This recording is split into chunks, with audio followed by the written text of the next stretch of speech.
Planning a bathroom remodel. Most homeowners focus on choosing beautiful tile.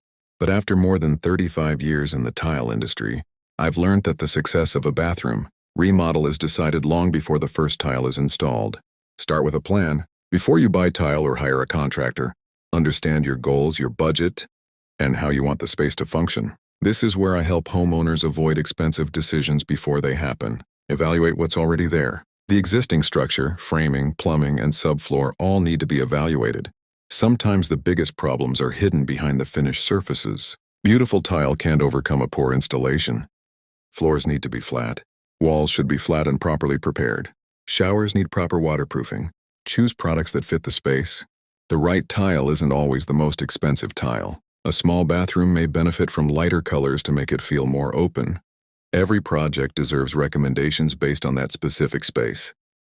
The lowest bid isn't always the best value. The installation matters just as much as the products you buy.